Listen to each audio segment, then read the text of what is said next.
I watched today, actually read today an article about the mass migration of New Yorkers to Florida. Among them, of course, we know there are a lot of Jewish people that moved to Florida. And to a certain extent, I don't blame them in terms of the regulation, the taxes, the overburden that they feel here, restrictions and so on and so forth. So people move, they want a better life. Crime. So now that people are moving, a lot of people want to move, everybody's moving from one place to another, there's a lot of movement and so on and so forth. The question is, how do I move from one place to another place, and I do so as a Jew? And as I told you many times, the way we look at things has to be according to halacha and according to Jewish perspective. We can't look at what the world does or what society does and then copy it, because it might be, in terms of society, everybody's doing it, it's great, but in terms of Judaism, could be devastating. So how do I pick up a place to move, or evaluate if I need to move or not need to move? So the answer is very simple. First of all, you got to realize that any actions that you would do in terms of picking up a community, or picking a community, would affect not only you or your children, also affect your grandchildren and further. The most important place, or the most important thing to look in a place to move to, is how much active Torah is there. How many yeshivot are there? How many Bet Yaakovs are there? How many Bet Midrashot are there? Who are the rabbis, and what's their caliber? Rabbi Yossi ben Kisma said, when they asked him, someone came to him, a guy, and he offered him 1,000 golden coins to come to live in his place. So Rabbi Yossi ben Kisma said, Eina nidar ela b'mkom, in the place that there is Torah, the place that is Chachamim. The question is, of course, how did he know that there are no Chachamim there? There's no Torah there, because it's simple as that, supply and demand. When there's no Torah, they will do whatever they can to bring one big rabbi there to pay him to do something. When there is, you go to Bnei Brak, you can find a dozen and a dime, like great scholars that you can find here in the whole entire state. So you first of all need to evaluate that. You need to evaluate the shuls, walking distance to a shul. So let's say, for example, you move to a nice place, let's say Florida, Texas, whatever you move in. And there is an Orthodox shul, because that's the only way to go to a shul, but the only thing is it's like half an hour, 45 minutes walk away from where you live. You say, well, that's nice, it's not bad, I can do it. Well, you're right, in theory you would do it. But practically, when it's going to be, let's say for example, 98 degrees with 70% humidity, when you're just, sitting down nothing and sweat pours out of your body, are you going to put a suit on and you're going to walk to shul? Are you going to put your nice black suit on and walk to shul? The answer is not really.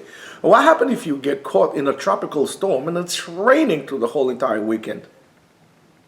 Well, when you live in Queens, or you live in Brooklyn, or you live in New York, you basically roll out of bed, you can go to whatever shul you want within a radius of like 5 minutes. So it's not so bad. But when you have to walk 45 minutes each directions in a rain, and it's raining and it's thundering and storming, let's face it, you're not going to go.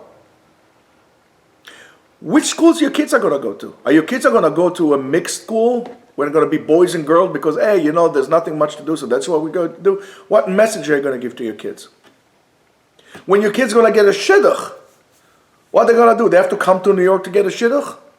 And then they're going to move out of there? So you move somewhere, and then your kids move out of there because they need to get married. Or what are you going to do? Or are you going to compromise again and again and again and again?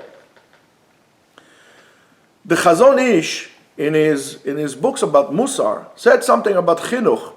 It says, in everything that you do in life, you have to go into the middle path. Do not go to any extreme. Besides when it comes to chinuch, to education. In chinuch, an extreme is the middle path. Taking an extreme approach to education is the middle path. And that's, of course, needless to say, I need to remind you all to please send your letters and emails to the whoever it is and that we posted for the New York Education Department, not to intervene and not to butt their business and to force yeshivas to stop being yeshivas. Thanks to some Jewish organization that are pushing for that. So you have to take the most extreme approach when it comes to education, because he writes the truth in education is the extreme. You need to evaluate all these things. To get a big house, when you say, well, I can get more for my money, well, you're not thinking like a Jew, you're thinking like a goy. You might get more for your money. Hey, listen, I would love to have a swimming pool in my backyard. But what with my kids? What's with me in terms of my growth? Who am I go to ask an advice? Which rabbi am I going to go there? And that's why it says in last week's parsha, those three things that are essential, three mitzvot, that are essential for keeping the Torah, or keeping all the mitzvot, which is Shabbat, Gilui Arayot, and Yirat Mikdash. So, okay, I understand Gilui Arayot, craziness. I mean, as Jews, we're being bombarded with craziness, with ideas that are crazier by the day, and still they're becoming somehow the norm. And how do we deal with that? How do we, what's the antidote for that? I understand Shabbat. But what Yirat Mikdash, the awe of the Mikdash, the respect that one has in shuls and the temple has to do with anything? So says the Tosfot in Bava Batra, says that the whole, and the Sifri says that the Ramban asked the same question. The answer is, it all has to do with Maaser Sheni. Maaser Sheni, when you bring Maaser Sheni, you eat it in Yerushalayim. Well, let's say you have $1,000 worth of Maaser Sheni produced or money to spend in Yerushalayim. You cannot eat it all in a day. It will take you like 2, 3, 4 days, a week. And what are you going to do in Yerushalayim? What are you going to do when you look around? Well, look around Yerushalayim now. Go to Bnei Brak. What are you going to see? Well, people are going to shul. People are going to Bet Medrash. It was amazing to me to read an article about a whole envoy. They came from Bahrain, from the Emirates, and they went to Modi'in in Israel, and they went to yeshivas over there, and they was astonished. It says, it was crazy for us to see that guys are doing mamash. That's an Arab. That's a goy. He says the guys are sitting down and doing mamash melechet shamayim, and women are working. By us, women are staying at home, and the men don't do anything that's to do with God. So you're going to Yerushalayim, you go to Bnei Brak, you see this, automatically you're going to become like that. You're going to say, okay, excuse me, everybody's learning. Can I learn something? Is there any shul for me? Anything I could learn? Look at what they offer you in shuls out of town. Nothing. One shul with the rabbi like once a week. Go look here. We're in Queens. We're not like in Flatbush. Go in Queens. How many shurim do you want? Where do you want to learn? Which yeshiva you want to go to? You want to go to Chaim? You want to go Chafetz Chaim? You want to go to Shara Torah? Where do you want to go? Go ahead. Shuls, Daf Yomi here, Daf Yomi there. Anyone, even Bukharim have